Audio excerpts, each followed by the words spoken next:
Good morning. Good morning. I'm a minute late. Just got here. Been away. Now we're back.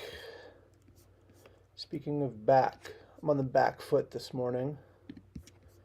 Um, I have ideas. I'm not even plugged into the hard drive. That's how behind we are. Not even plugged into the hard drive. I want to read this old poem. It's kind of long. I mean, even long for me.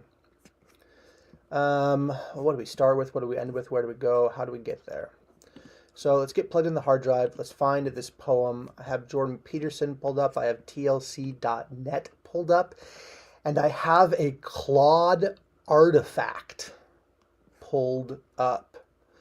And I need to go for a 1 mile run as soon as we are done here this morning. Good morning. It is good to be with you. It is good to be with you. I see the assassins have have failed. It must automatically start at 50 for volume. Let's put that up to 100, and let's get a little bit of this, just because this is what I need. I see the assassins have failed.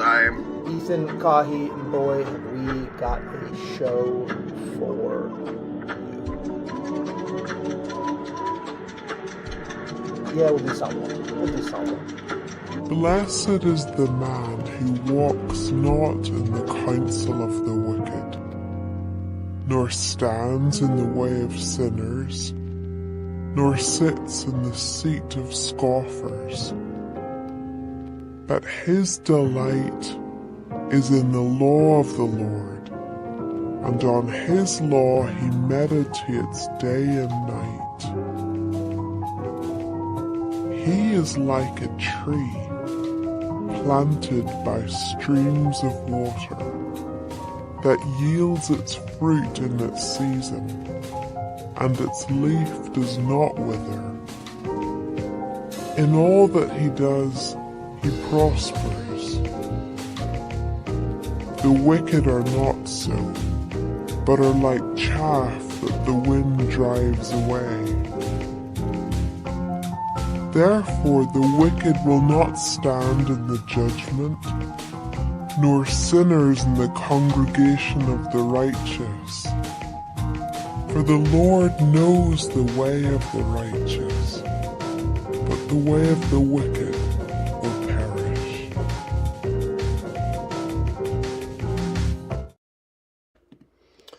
Okay, I think it's over, and I'm on desktop number 4 right now, trying to get this poem stretched out, and didn't do it in time.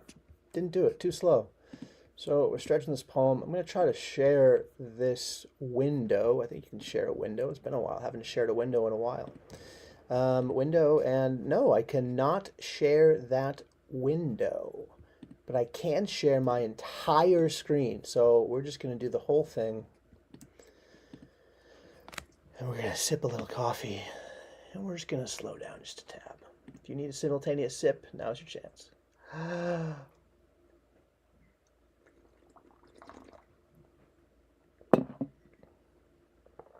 Apparently I like gurgle when I sip things, and it drives my wife nuts, but I don't know how to stop.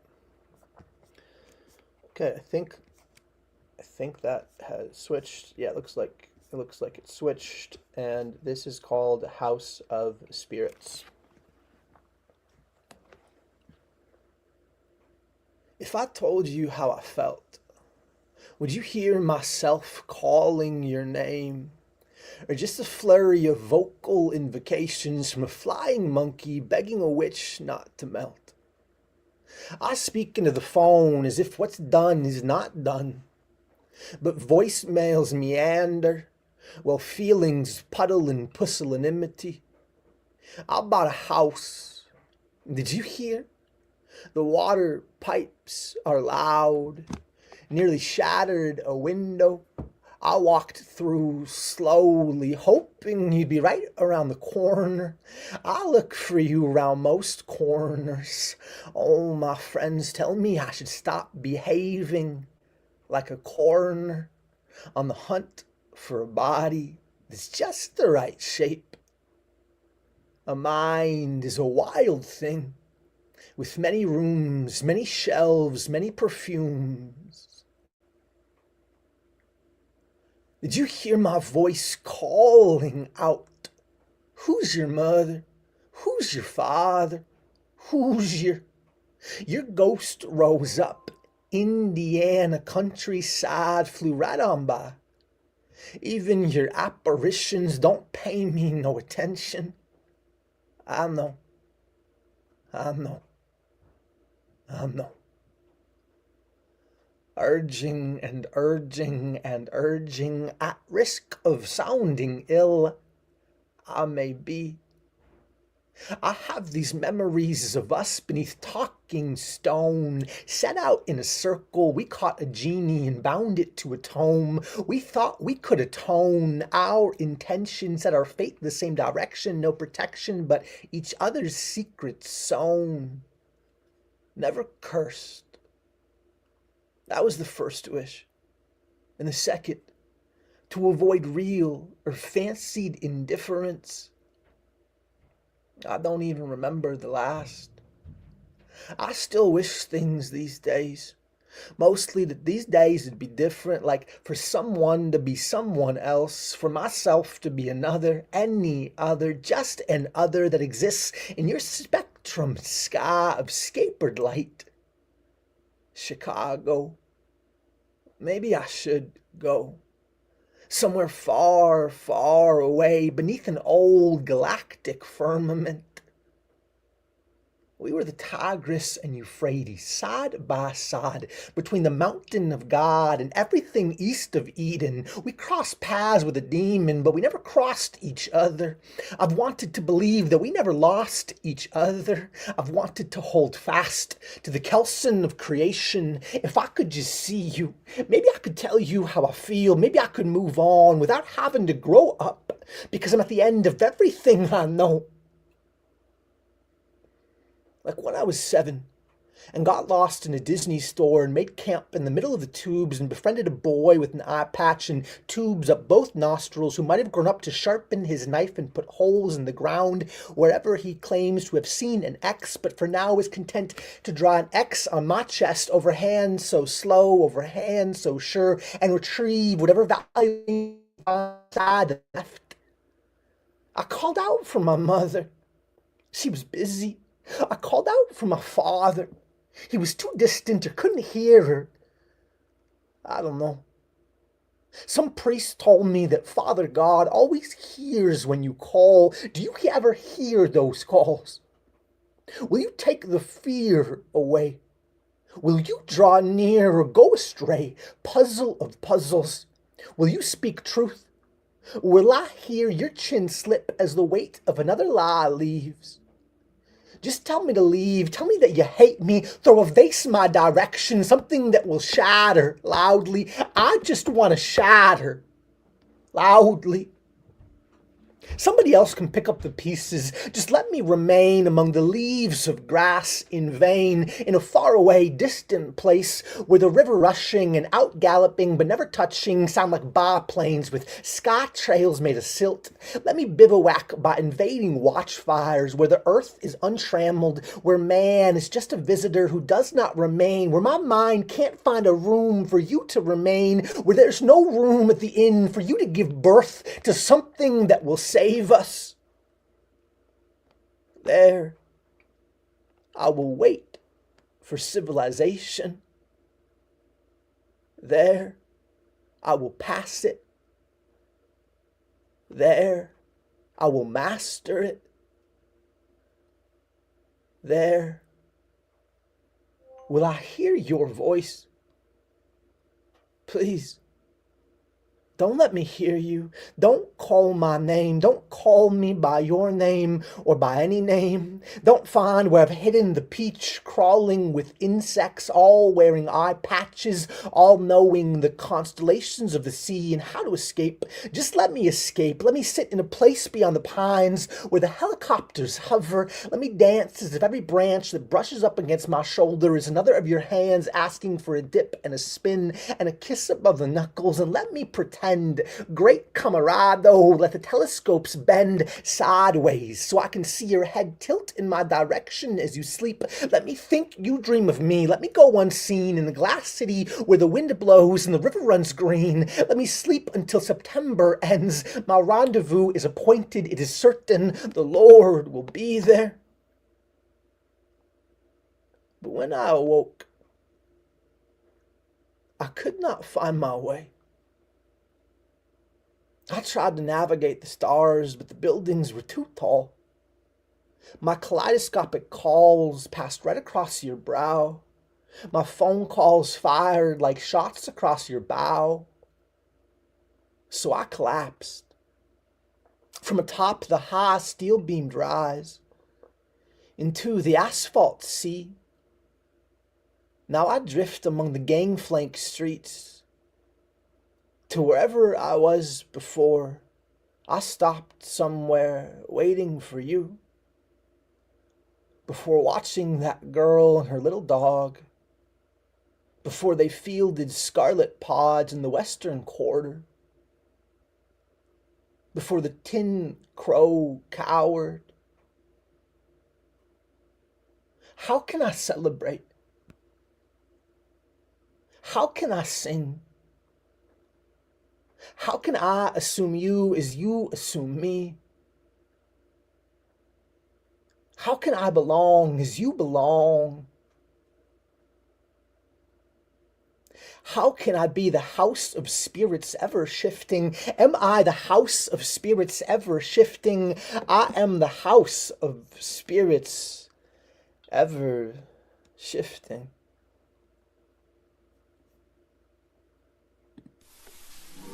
My God, why have you forsaken me? Why are you so far from saving me? So far from the words of my groaning? Oh my God, I cry out by day, but you do not answer. By night, and am not silent. Yet you are enthroned as the Holy One. You are the praise of Israel. In you our fathers put their trust. They trusted, and you delivered them. They cried to you and were saved. In you they trusted and were not disappointed. But I am a worm and not a man, scorned by men and despised by the people. All who see me mock me. They hurl insults, shaking their heads. He trusts in the Lord. Let the Lord rescue him. Let him deliver him, since he delights in him. Yet you brought me out of the womb. You made me trust in you, even at my mother's breast. From birth I was cast upon you. From my mother's womb you have been my God. Do not be far from me, for trouble is near, and there is no one to help. Many bulls surround me, strong bulls of Bashan encircle me. Roaring lions tearing their prey, open their mouths wide against me. I am poured out like water, and all my bones are out of joint. My heart has turned to wax, it has melted away within me. My strength is dried up like a potsherd, and my tongue sticks to the roof of my mouth, and you lay me in the dust of death. Dogs have surrounded me, a band of evil men has encircled me. They have pierced my hands and my feet. I can count all my bones. People stare and gloat over me. They divide my garments among them, and cast lots for my clothing. But you, O Lord, be not far off. O my strength, come quickly to help me. Deliver my life from the sword, my precious life from the power of the dogs. Rescue me from the mouth of the lions. Save me from the horns of the wild oxen. I will declare your name to my brothers. In the congregation I will praise you. You who fear the Lord, praise him. All you descendants of Jacob, honor him. Revere him, all you descendants of Israel, for he has not despised or disdained the suffering of the afflicted one. He has not hidden his face from him, but has listened to his cry for help. From you comes the theme of my praise in the great assembly. Before those who fear you will I fulfill my vows. The poor will eat and be satisfied. They will seek the Lord. They who seek the Lord will praise him. May your hearts live forever. All the ends of the earth will remember and turn to the Lord, and all the families of the nations will bow down before him. For dominion belongs to the Lord, and he rules over the nations. All the rich of the earth will feast and worship. All who go down to the dust will kneel before him. Those who cannot keep themselves alive, posterity will serve him. Future generations will be told about the Lord. They will proclaim his righteousness to a people yet unborn, for he has done it. The end.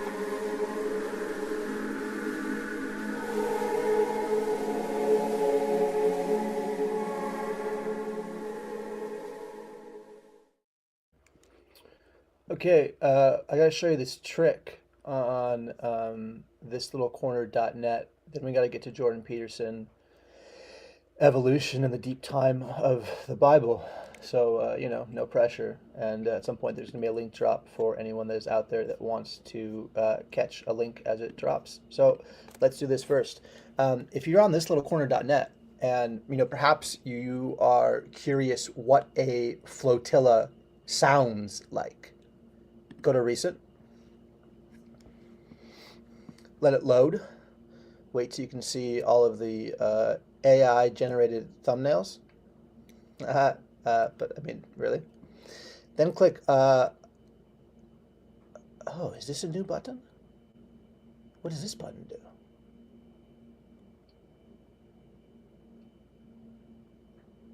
Oh, look at that. Yep. Okay, but this one doesn't have sound. But this one looks cool. Oh, wait. Yep, get ready. Not working, so I got new ones. Oh, it's one at a time? Right. Parker, you Oh, devil, did you!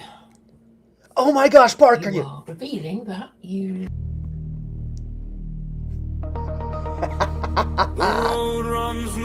Not interested. people were like a little. Not unusual for me.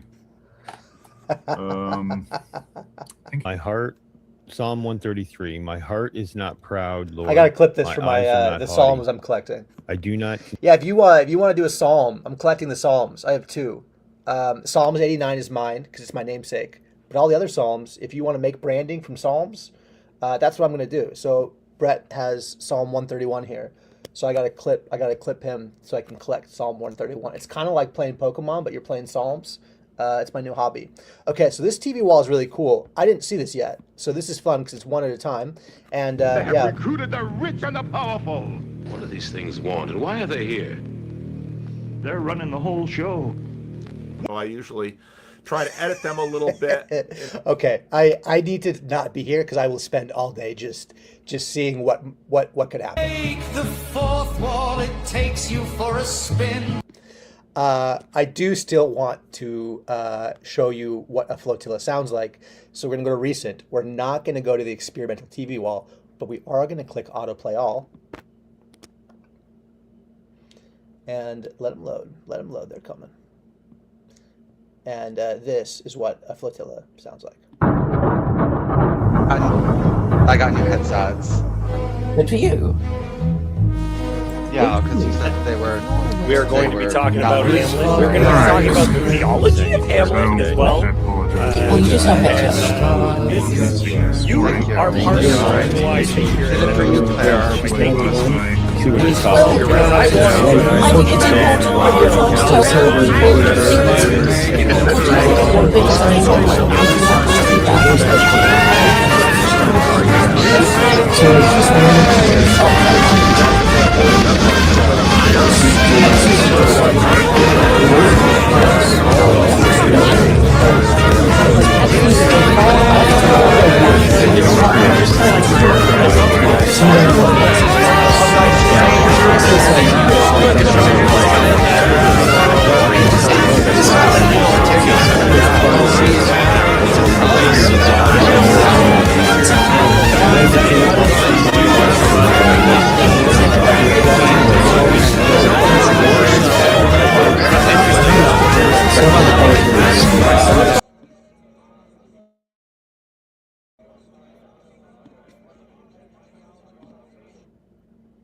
Whew, that takes over the eardrums and whew. Dude, I don't know where those jazz horns are coming from, but they were loud and slightly terrifying. I was a little afraid of those jazz horns.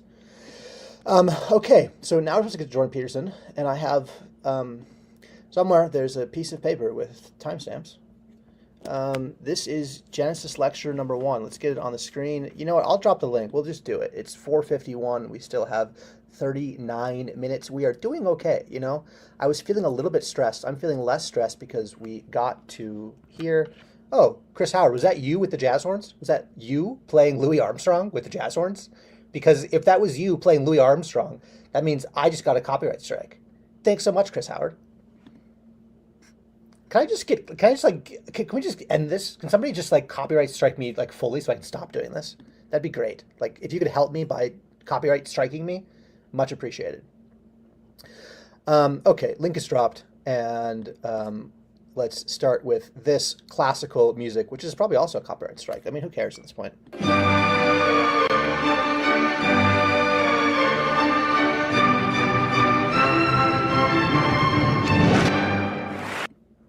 Good morning, Brett. Morning, sir. How are you? I am up and ready to rock. You're vertical. What more can we ask for? Hey, about the strikes, like, I mean, how do you know when you get one? I mean, they send you an email or what? I don't know. Someone just shows up at your door and like knocks your teeth out. Usually. I don't have much more to knock out. Yeah, I got one out. I don't know how many teeth you got total. You got like 40 teeth, maybe? I don't know. I got 21 left. Yeah, wild times. You ever watch Jordan Peterson biblical lectures? Yeah. You did? Mm-hmm. Okay. Because I wasn't sure. I'm waiting for like the TLC person shows up and just like goes all in on TLC and is like, I've never heard of Jordan Peterson. Because like, that day is coming. Yeah, for sure.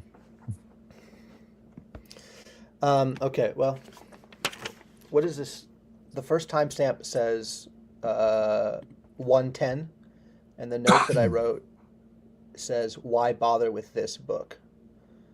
Ooh, 110, that's actually a hard timestamp to get. Why is this thing not? It's being so difficult. Okay, slowly, with precision and accuracy. Oh, why bother? There we are. Did I get it? I got it.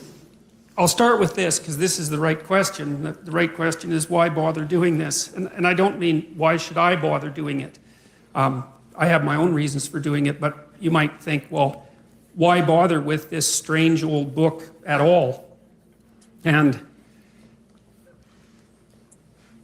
that's a good question, you know. It's a contradictory document that's been cobbled together over thousands of years. It's outlasted kingdoms, many kingdoms. You know, it's really interesting that it turns out that a book is more durable than stone. It's more durable than a castle. It's more durable than an empire. And that's really interesting, you know, that something in some sense so evanescent can be so long-living. So there's that. That's kind of a mystery. I'm approaching this whole scenario, the biblical stories, as if they're a mystery, fundamentally, because they are. There's a lot we don't understand about them. We don't understand how they came about. We don't really understand how they were put together. We don't understand why they had such an unbelievable impact on civilization. We don't understand how people could have believed them. We don't understand what it means that we don't believe them now, or even what it would mean if we did believe them. And then, on top of all that, there's the additional problem, which isn't specific to me, but is certainly relevant to me, that no matter how educated you are, you're not educated enough to discuss the psychological significance of the biblical stories. But I'm going to do my best, and partly because I want to learn more about them. And one of the things I've learned is that the best way to learn about something is to talk about it. And when I'm lecturing, I'm thinking, you know, I'm not trying to tell you what I know for sure to be the case, because there's lots of things I don't know for sure to be the case. I'm trying to make sense out of this, and I have been doing this for a long time. You know, if Claire was around, I would just probably let her know, like, the last 3 sentences explain why TLC does what it does, because when we're talking, we're thinking, and we're just trying to make sense of this. And we don't know what we don't know.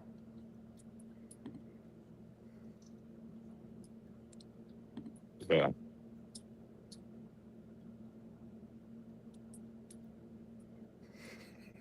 Can you read that? From TW? Yeah. Yeah.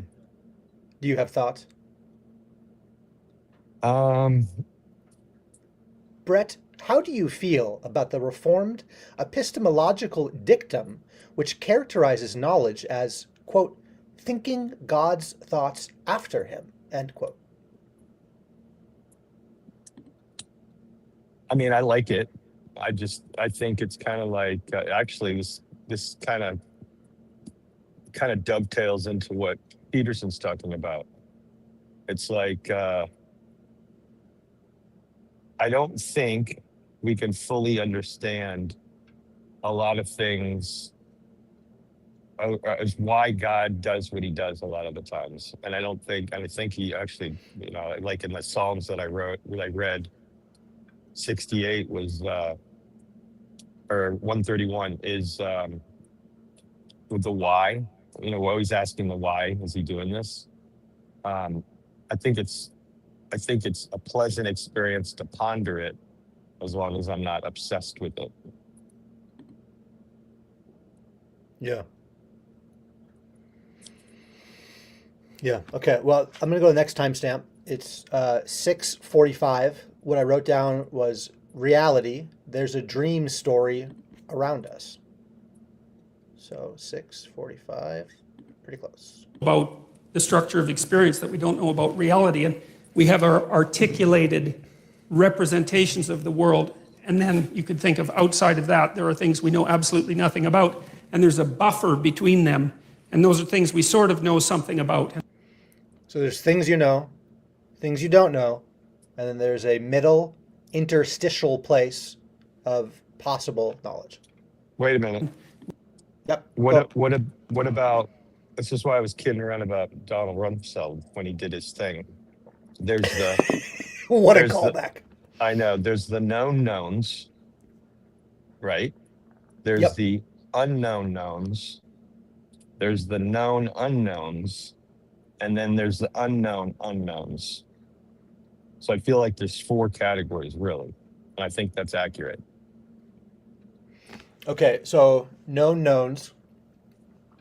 There's the known unknown, where you can see the unknown and you know that you don't know it. There's the unknown knowns. What is that? That one. I know about the unknown. I don't know about the known. Oh, there's things you know that you don't know that you know. Right.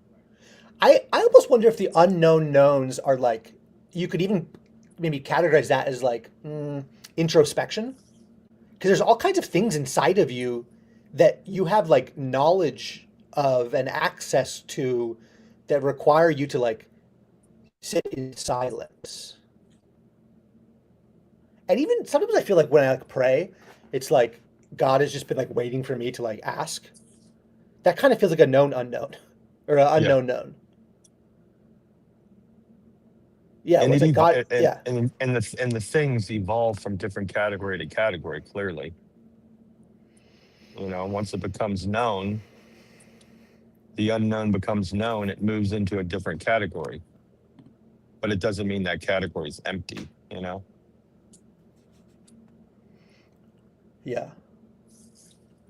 Yeah, you got to watch it. He's got I forget what documentary it was. And I think it was like kind of, I don't know, it almost seemed like it was an attempt to save his reputation.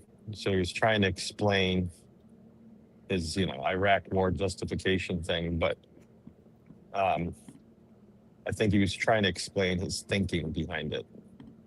I thought it was fascinating because I thought that this is kind of pretty accurate, whether he believes it or if it's propaganda. It really didn't matter to me. I thought it was pretty accurate on the human psyche.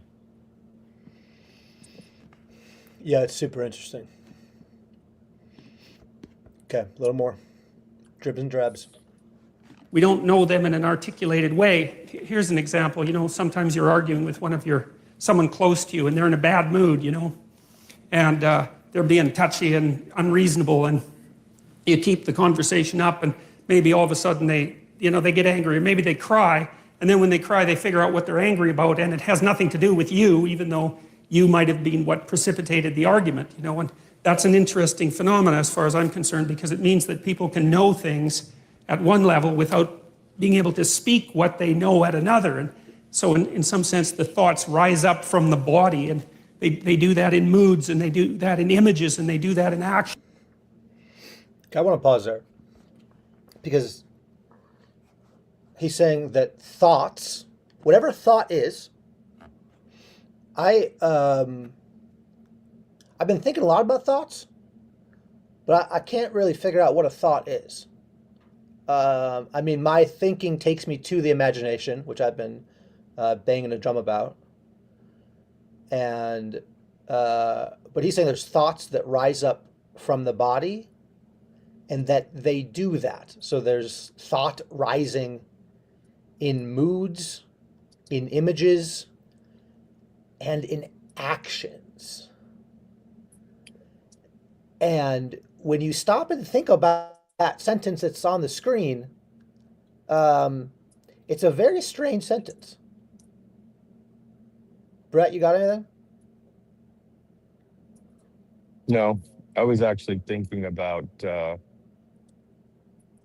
was still kind of caught up in what he said and what I said. And I was thinking about, yeah, and by the way, Brian of College Station's right. He didn't actually say anything about the unknown knowns.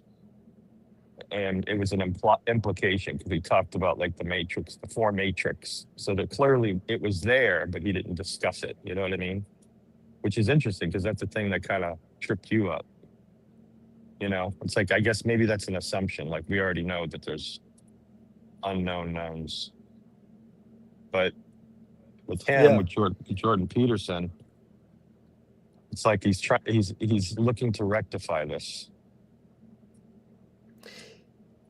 Yes. Yeah. He's like, okay, CW, I swear, if you make one more reference that is vague and ambiguous and refuse to tell me why I should read this or what's interesting about it, I'm going to drive up to Minneapolis. I'm going to find you at that 100-mile yard sale, and I'm going to buy everything you have your hands on before you buy it, okay? I'm going to sweep out your legs at the yard sale. Watch yourself.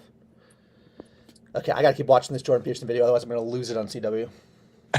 And we have all sorts of ways that we understand before we understand in a fully articulated manner. And so we have this articulated space that we can all discuss, and then outside of that we have something that's more akin to a dream that we're embedded in, and it's an emotional dream that we're embedded in. And okay, you are embedded in an emotional dream. What do you do with that?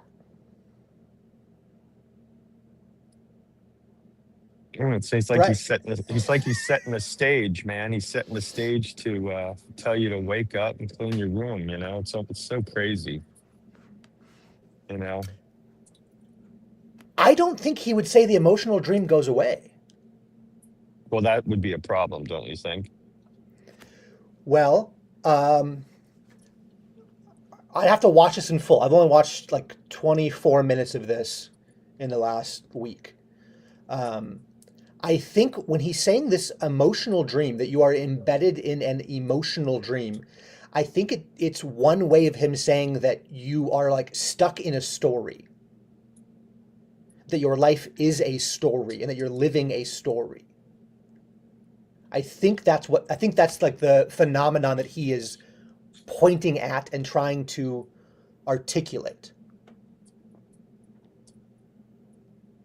I think. Yeah, I could see that. Like, if you were looking at history, and I see it as his story, right? I'm definitely embedded in that. But there is aspects to the story that he's given me freedom to freestyle my part. Not, this is the tension, right? It's not like I don't have the ability to freestyle and do something that could be great or could be horrible, or impact others around me. But, so I see that, but I'm not quickly going to the American story or, the propaganda wheel or, that sort of thing.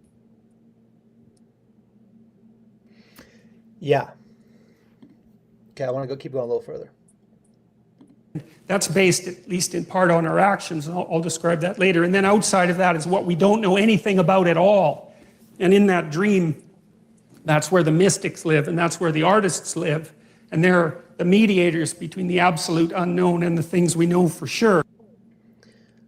So when he's talking about the dream, I'm thinking about what I've been talking about with imagination.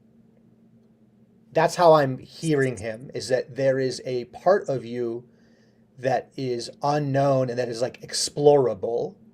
And that's what I think like imagination is. I think there's a part of all of us that when we are silent, we can go into and explore, and that there's like treasure in there that you can bring from the unconscious into the conscious life. And that even that action is kind of like living a story. That's my interpretation of Jordan Peterson on Tuesday, May 12th, 5:08 a.m.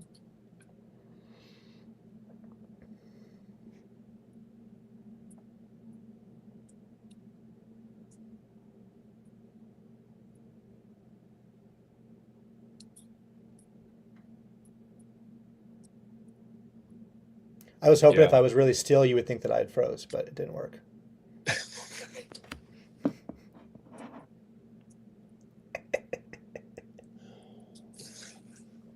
I'm gonna go to the next timestamp. This is 11:30, and I wrote down client who was an artist. And the artist is important because Peterson just made a claim that in this dream space that we're all embedded in, artists mediate between the unknown and the known. So now we're going to skip to him telling a story about a client of his that was an artist. I also wrote down AI is rationality divorced from being. And then I also wrote down ideology is idolatry. Client who was a very brilliant artist, and as long as he didn't think, he was fine, you know, because he'd go and create, and he was really good at being an artist. He just, you know, he had that personality that was continually creative and quite brilliant, although he was self-denigrating. But as soon as he started to think about what he was doing, then, you know, it's like a drill or a saw or something like that. He'd saw the branch off that he was sitting on because he'd start to criticize what he was doing, even the utility of it, even though it was sort of self-evidently useful. And then it would be very, very hard for him to even motivate himself to create. And he always struck me as a good example of the consequences of having your rational intellect divorced in some way from your being. I relate to that a lot. And I also relate to like the idea that your rationality, the thinking part of you, can like be in opposition to the rest of you. And that you can like see your part of you as an enemy. I also relate to like seeing your body as an enemy, and being like, body, why are you doing this to me? Like, I don't think you should behave this way, body. Like, come on, body. I need you to behave a different way, body. So the idea of parts of me being at odds with other parts of me, I feel that.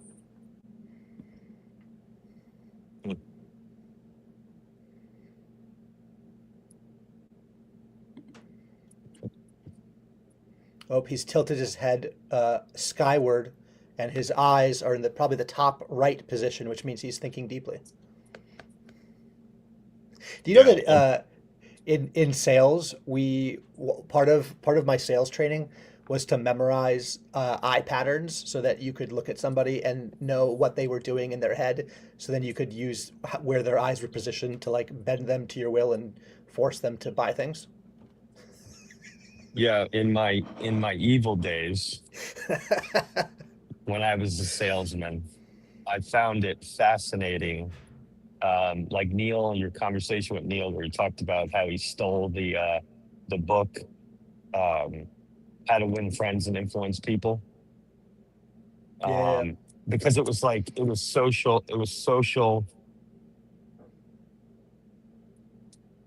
It was basically I get maybe it just depends on the holder of the book, right? But it seemed to me that it was manipulation, a manipulation tactic. And I guess it depends on how you took it. But either way, I had the gift of talking to somebody, seeing their body react a certain way, or their eyes do a certain thing, and realize I'm on the wrong track, and change tracks. And depending on how fluid you could do that without it seeming very deliberate, um, conveyed more authenticity. But I don't know. The older I got, I realized, oh, I'm just considering the person. I'm trying to adapt to the needs of the person instead of manipulating the person. Yeah. Yeah, manipulation is tricky because part of me thinks that we're always manipulating each other. Like, Conscious or subconsciously. well, I just like, I don't know what communication is other than manipulation in some sense. Like, I'm sending you words that I want my words to get into your brain. And then like I want a response from you. And like that is like I would like to manipulate your mouth into speaking to me. Like at some level, like okay, so then like it's like can you manipulate for good or are you gonna only do it like for yourself? 'Cause I think no matter what you're manipulating. What is the word? Well, I mean, I think motives are the key, right? I mean, Yeah, yeah. if your motives are to engage with someone else, even though you're to use your words, manipulating somebody to talk about whatever you're talking about, you're not you still realize that it's coming out of their brain and their thoughts and how they're perceiving it. So it's kind of whether you care about what the person's saying or not is probably the fundamental difference, right? If you genuinely want to hear what they have to say about the topic you're bringing up, or if you just want to see if you can move them into your perspective in a deliberate manner.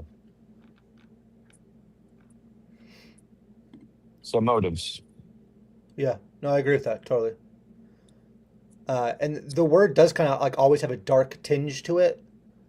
So yeah, I don't know. I'd have to go deeper into the etymology. Okay, so I want to do one more clip of this.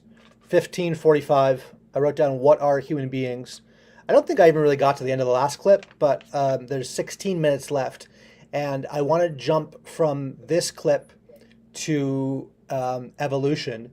But I'm going to talk about evolution now because I think that's what we'll do that. So what I think is interesting is that like when I grew up as like a Baptist fundamentalist.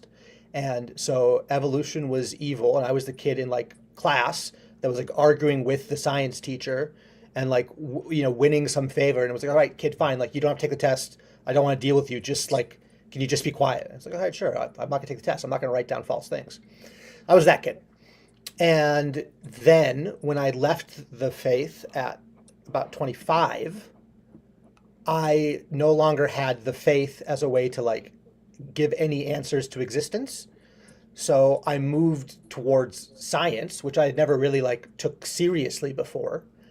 And I never really got that into science. I'm really not that into science now. But I find it has some utility. And so then I like started thinking about evolution for the first time in my life. And before that, some of the emergent church stuff, which PBK likes to reference, because I was playing in that space even when I was an evangelical. I was kind of two minds. And part of me is curious how much, like, how compatible Christianity and evolution was, like, I don't know, 100 years ago. Like, because I really have no idea what folks in like 1880 thought of evolution. Like, was it possible to do evolution stuff and be a Christian?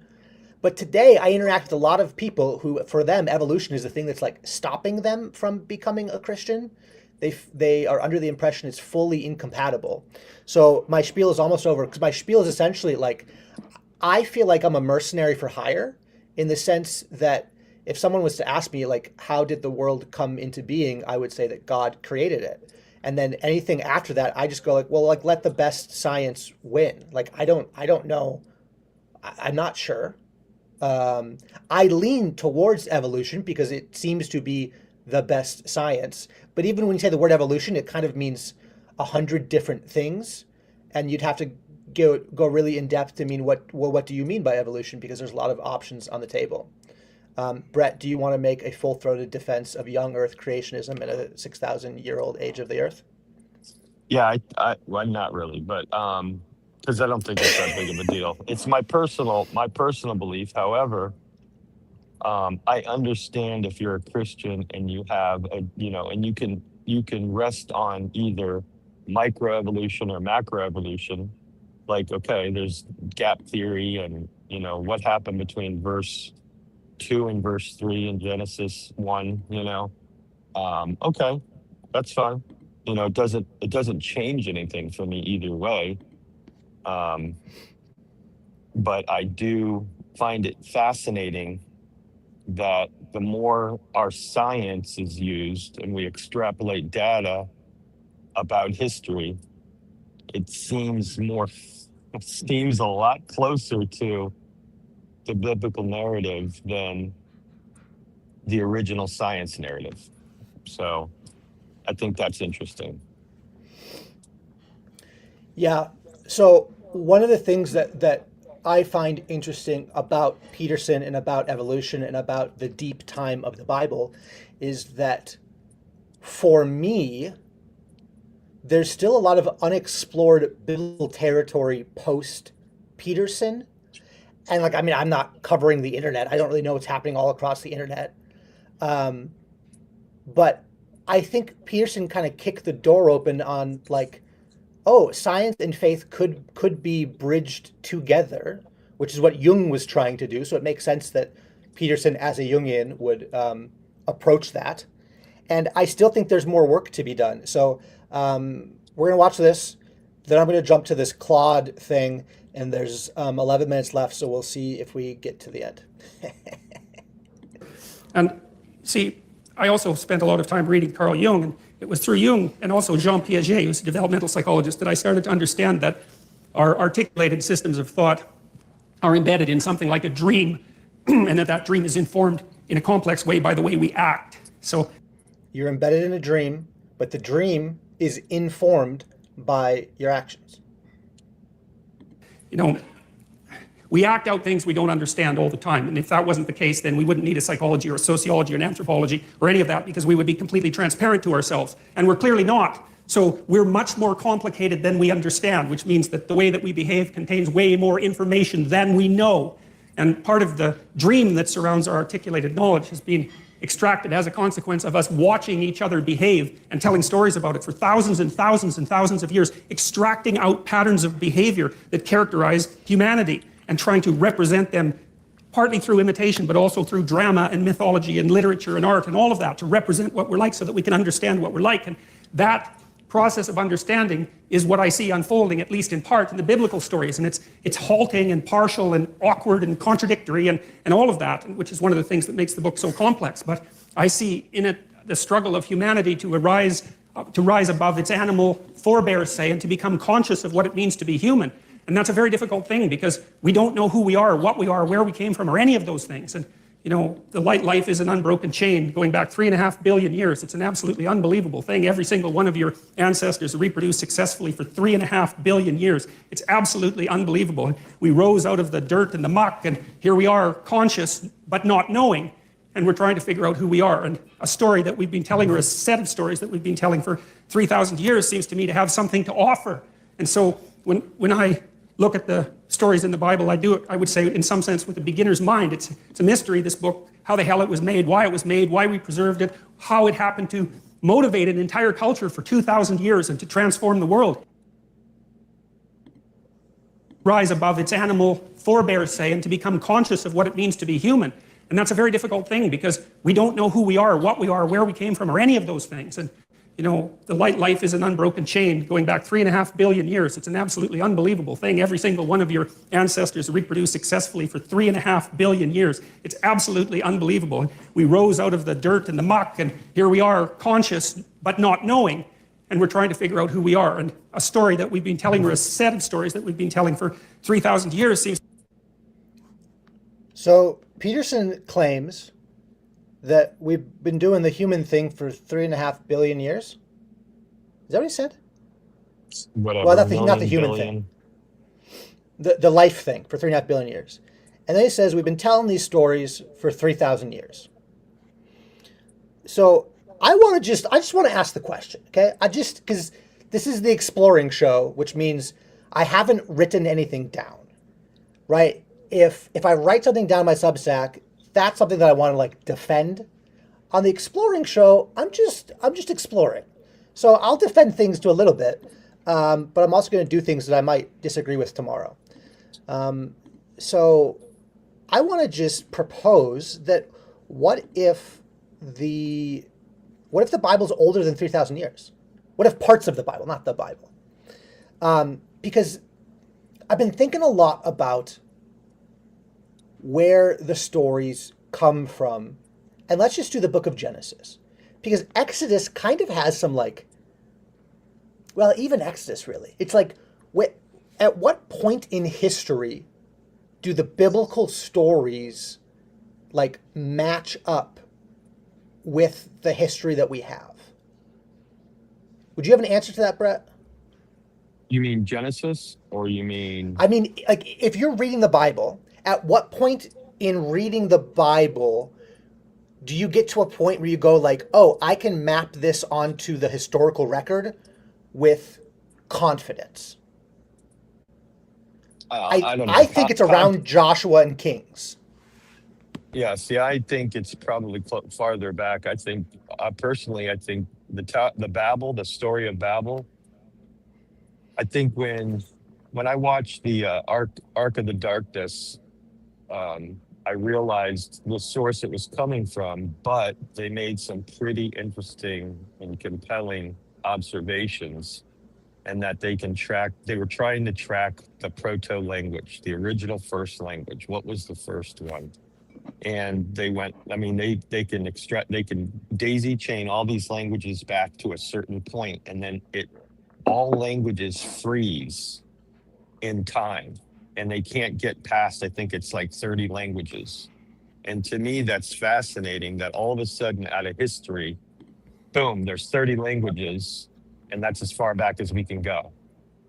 So, like, to me, now would you say certainty? No. But I think that's the beauty of faith in general, and the unknown mystery.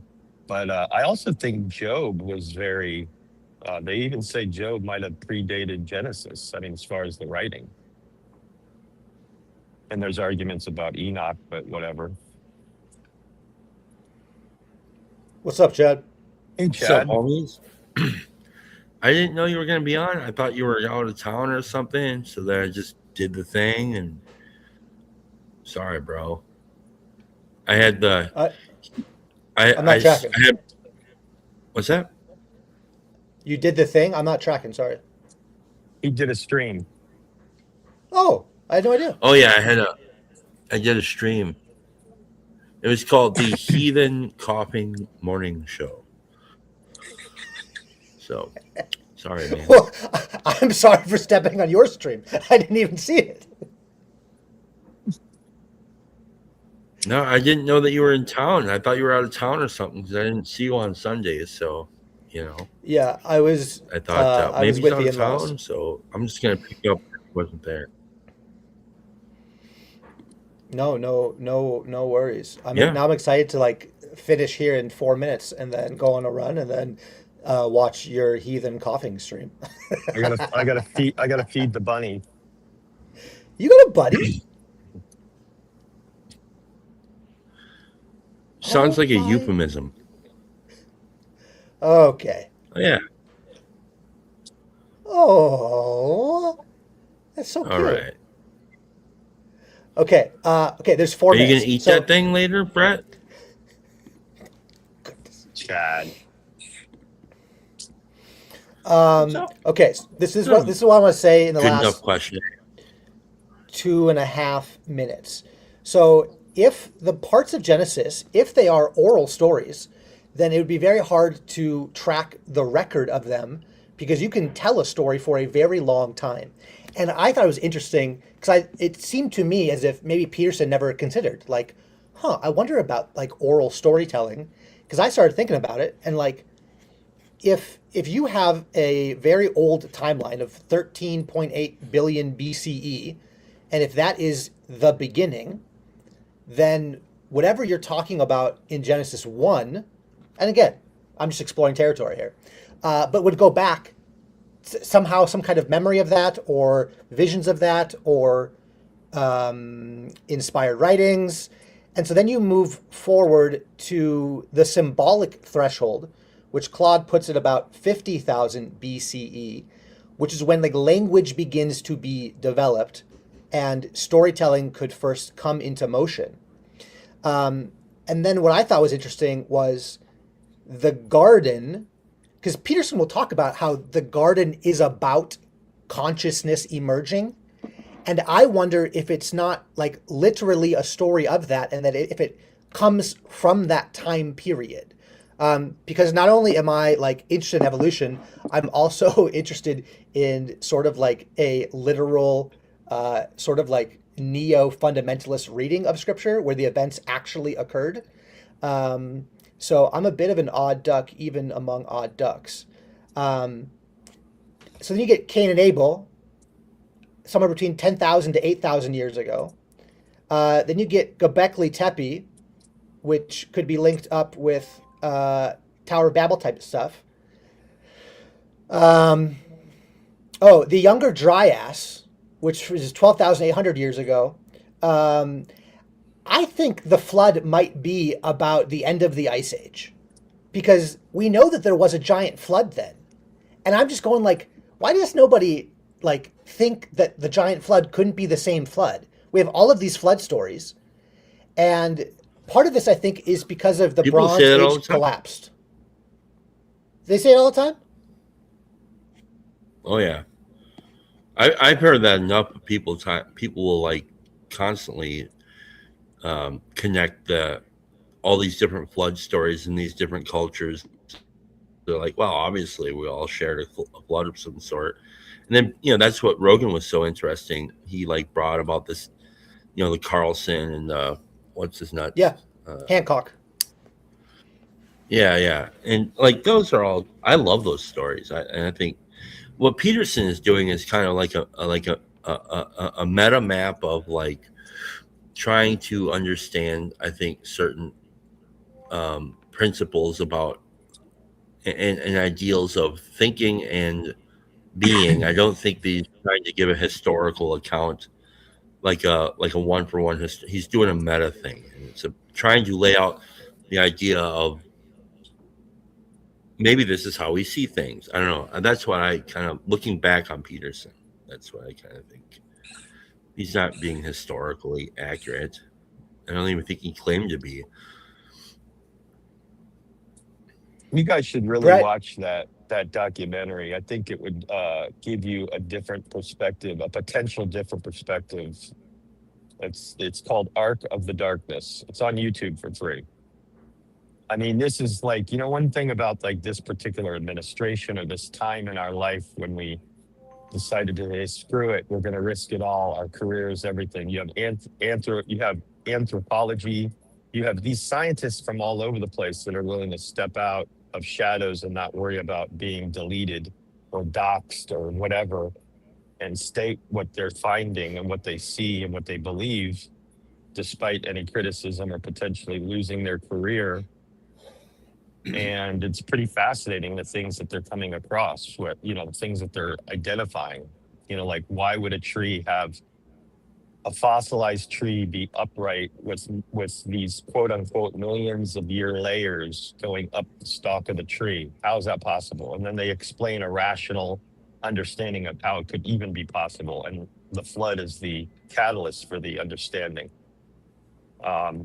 And even if you actually read the Bible as some sort of evidentiary source to try to understand things, it makes more sense because you see, you know, fossils all built up in one layer at one time. You see, it's just so crazy to me that they just disregard the Bible as this, fictional book that helps the humans understand how it came to be when you have cracks in the Atlantic Ocean that clearly would have dispelled tons of water into the atmosphere. And when you read the Genesis account of the flood, it literally is step by step. The gates of heaven opened up and the water surged from the bottom. When I was a kid, that wasn't the story I was told. It was a truncated version of the flood story. But when you actually read it, you realize, wait a minute, he was in the ark for a year? I thought it was just 40 days. You know what I mean? So I don't know. I just think it's interesting to see things from a different perspective to maybe awaken parts of your brain and your thought process of potentiality. Ta-ta for now. Yep. See you guys.